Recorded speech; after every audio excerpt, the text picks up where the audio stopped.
And now, The Fabric of Family.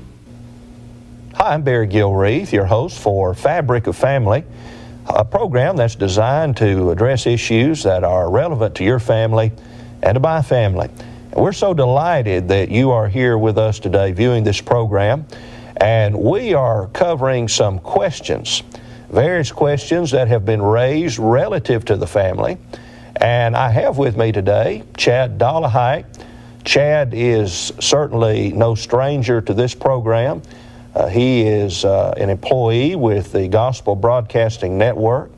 Also, he is one of the evangelists at the Greens Lake Road Church of Christ in Chattanooga, Tennessee.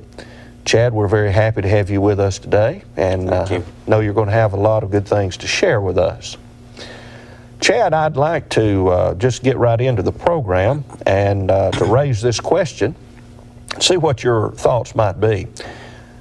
Here's an individual who says, what should Christian parents do if they have a prodigal son or prodigal daughter? Now, before you answer that question, the concept of a prodigal is something we're familiar with, especially from the New Testament, because I believe over in Luke chapter 15, Jesus Christ himself uses that term prodigal, and he describes a son, a prodigal son.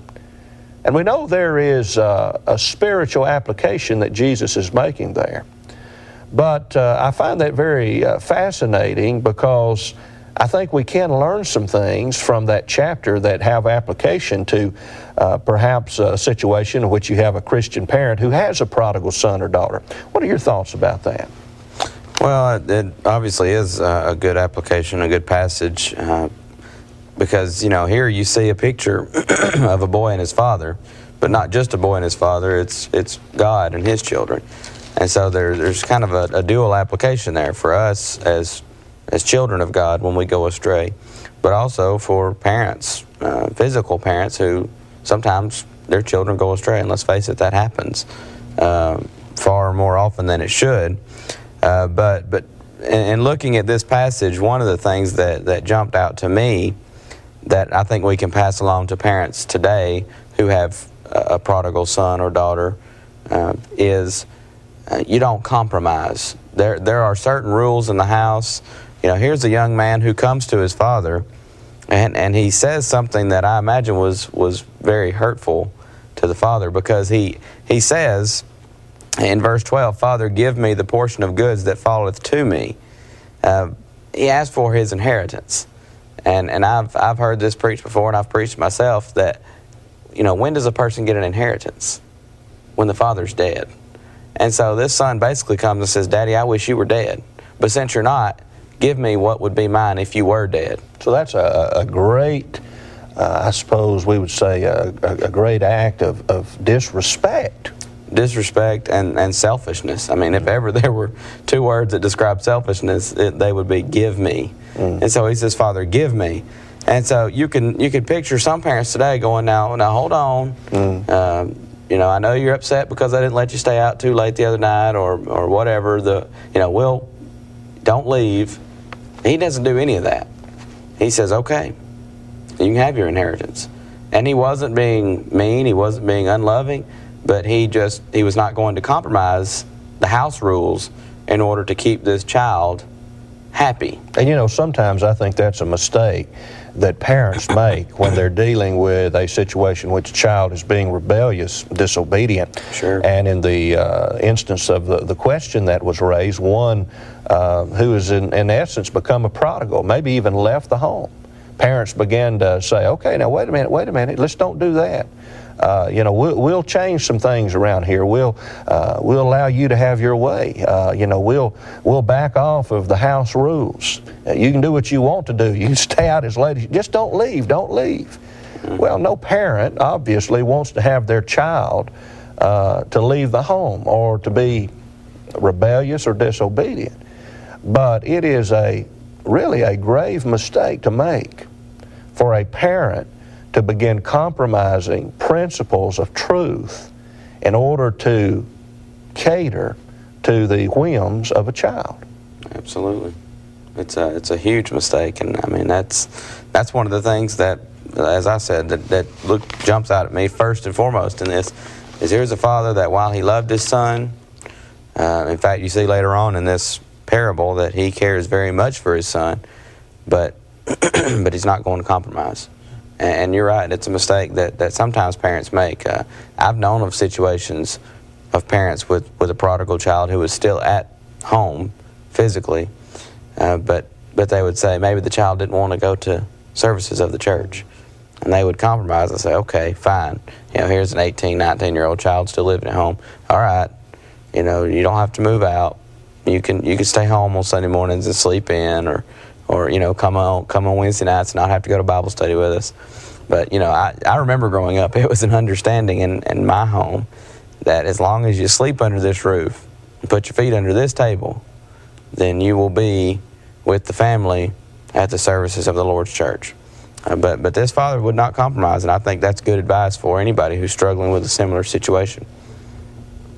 Sometimes children learn best by suffering the consequences to their action. Absolutely. And, we as parents, obviously, we want to protect our children from harsh consequences.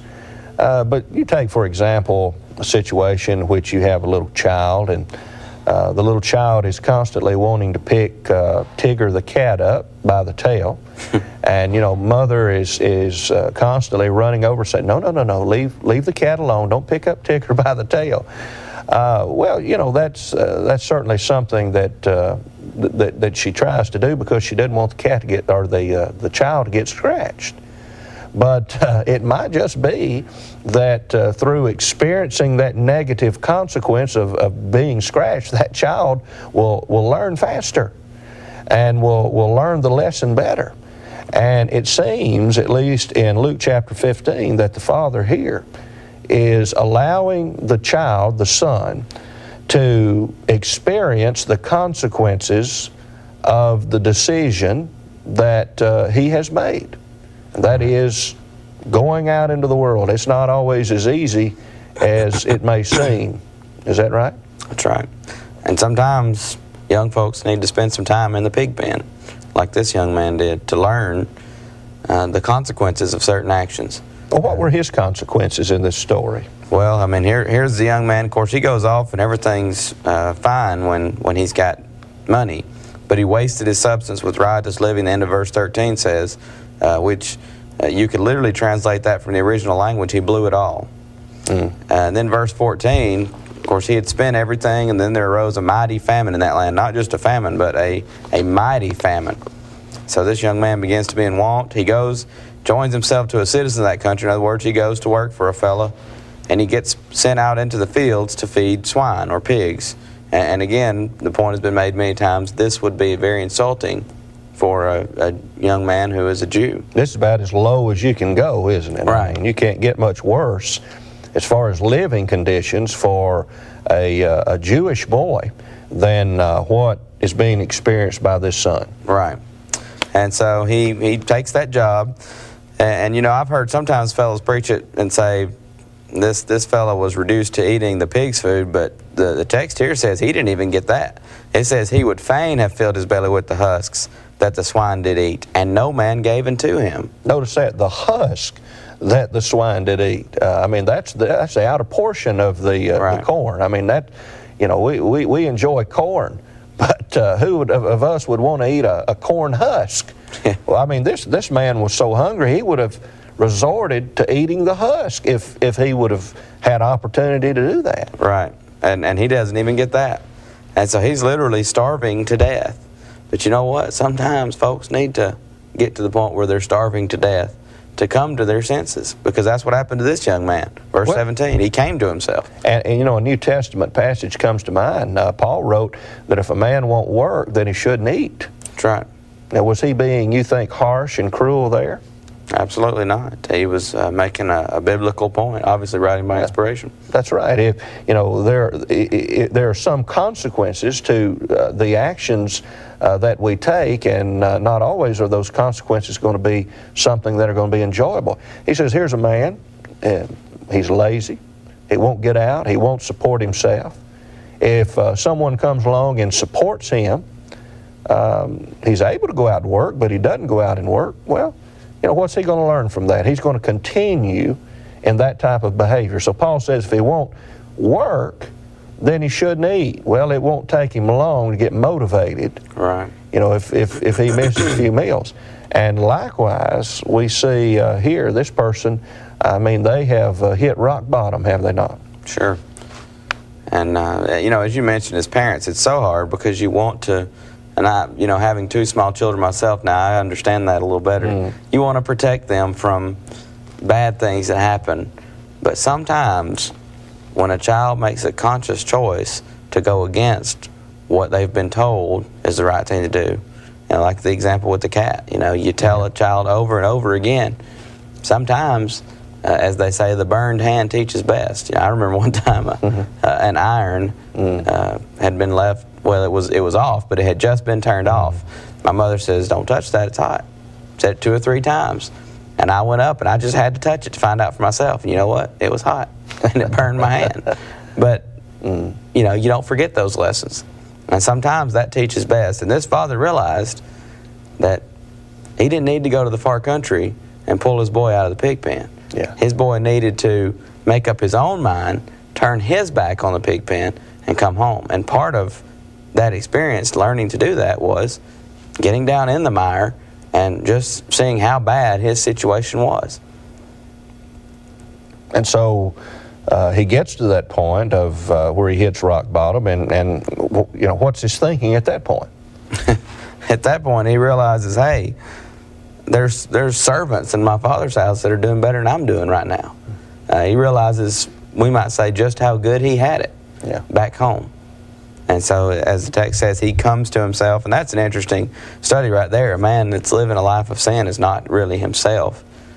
Jesus healed a man with demons in Mark chapter 5, and the text says that they came and found the man sitting clothed and in his right mind. He was in his right mind having those demons cast out. But this young man comes to himself and he says, hey, my father's servants are better off than I am. And so he decides, verse 18, that he's going to say to his father, Father, I have sinned against heaven and before thee, and am no more worthy to be called thy son. Make me as one of thy hired servants. And I love that because here's a boy whose attitude has changed. Before he comes to the father and he says, Father, give me. He's got his hand out. Now he says, I'm going to go to my father and I'm going to say, make me as one of thy hired servants. So repentance here we see is the key, a change of heart. And that's what repentance is, a change of heart that leads to a change of action. Absolutely. All right, so he says, I'm going to go to my father, and he basically says, I'm going to acknowledge that I have sinned against heaven, notice that, and before thee. And ultimately, all sin is against our Heavenly Father, is it not? That's right. But he recognized that he had done his own father, his own earthly father, wrong by his action. And so verse 20 of Luke chapter 15 says that he arises and he goes to his father. But notice it says, when his father saw him and had compassion, when he was yet a great way off, he ran and fell on his neck and he kissed him. What do you think's significant about the fact that he saw him a great way off? He was looking for him. He was looking for him. And I think every parent who has experienced anything even similar to this understands that though your children may rebel and though they may, as in this case, leave the nest, you love your kids and you always are longing for your kids to come back. So he saw him a great way off, says he had compassion on him. He ran. That's interesting. He ran. And that was something, during this time that was not very dignified for a man to do, and that is to run. But he ran, and he fell on his neck, and he kissed him. What was the son's response at this point? Well, the son, of course, begins his speech, but he doesn't even get through it. He says, I've sinned against heaven and in thy sight, and am no more worthy to be called thy son. Then the father interrupts him. And, of course, he tells the servants to bring forth the best robe, put it on him, put a ring on his hand, shoes on his feet, and that's verse 22. Bring hither the fatted calf and kill it, and let us eat and be merry, for this my son was dead and is alive again. He was lost and is found. And they began to be merry. Well, I think there is a good lesson here for parents who have a prodigal child who returns. Right. And that is, when that child repents and returns, then accept them back. That's right. And I think, the point you're making, and I'll just echo it, is that though as parents we must be firm in our convictions. Sure. The father was very firm. He didn't compromise the house rules, but yet he had a forgiving spirit. That's right. All right, continue on there with us. He talks about, of course, they bring the son back, and of course then you have the elder son. He was in the field. He came and drew nigh to the house and heard music and dancing. And of course he wants to know from one of the other servants what's happening. It's interesting, the elder son in this story is a prodigal son in a sense, in that he never leaves home, but he's not at home spiritually. So really you could talk about two different aspects or two different categories of children from this parable. You have the child who leaves home and is what we call a prodigal son or daughter. And then you have the child who is at home but doesn't have the right attitude. Yeah. The younger son's problem was rebellion. There's no doubt about that, selfishness. The older son's problem was his attitude. But the father loved both of them very much, didn't compromise. In fact, the older son asked what's going on. Verse 27, they tell him, your brother has come home. And if thy father hath killed the fatted calf, because he received him safe and sound. And so the younger son's angry, verse 28, wouldn't go in. And so his father came out and entreated him. Again, the love of a father. He doesn't just say, well, tell him he can stay out there. He goes out and entreats him. And the idea there is imploring, pleading with him. And I think another point real quickly we could add here is that though he was firm in his convictions, he was also gracious in his actions. Absolutely. The word grace just simply means undeserved favor. And this son was certainly undeserving of the favor he was receiving from his father. That's right. And so the father comes out and he implores the older son. And so he says to his father, the older son does, verse 29, Lo, these many years do I serve thee, neither transgressed I at any time thy commandment. Yet thou never gavest me a kid that I might make merry with my friends. But as soon as this thy son was come, which hath devoured thy living with harlots, which he didn't know that anyways, that's an assumption, thou hast killed for him the fatted calf. And he said unto him, Son, thou art ever with me, and all that I have is thine. Again, here is graciousness for a fellow that doesn't really deserve grace. It was meet, verse 32, that we should make merry and be glad, for this thy brother was dead, and is alive again, and was lost, and is found. So here's a father that doesn't compromise, but he's very gracious. Here's two boys that are not deserving of the graciousness that they're receiving from their father. But yet here's a loving father. While he won't compromise, he's willing to plead, to implore with them to do that which is right. Excellent exposition of that chapter. And so I think, in conclusion, to get back to the question, what should Christian parents do if they have a prodigal son or daughter? Just a few notes that I had made as we went through this. Number one, don't compromise the house rules. That's right. Number two, understand that sometimes children learn best by exercising free will. Number three, though a parent must be firm in their convictions, they must have a forgiving spirit. And number four, though a parent must be firm in their convictions, they must have grace in their actions. And we learn all of that from this example. Well, what a great question. And I know that certainly there are many parents out there who are struggling with various issues with their children just as this. Well, this has been a fascinating study today, and our time has expired. But I want to thank you, Chad, for being with us. You always do such a wonderful job. And we want to thank you for being with us for another program of Fabric of the Family, a program that is designed to address the needs of your family as well as my family. And so until next time, I'm Barry Gilreath, wishing you a wonderful day. Timer. Selected. Timer. Calculator. Time. Selected. Screen recording.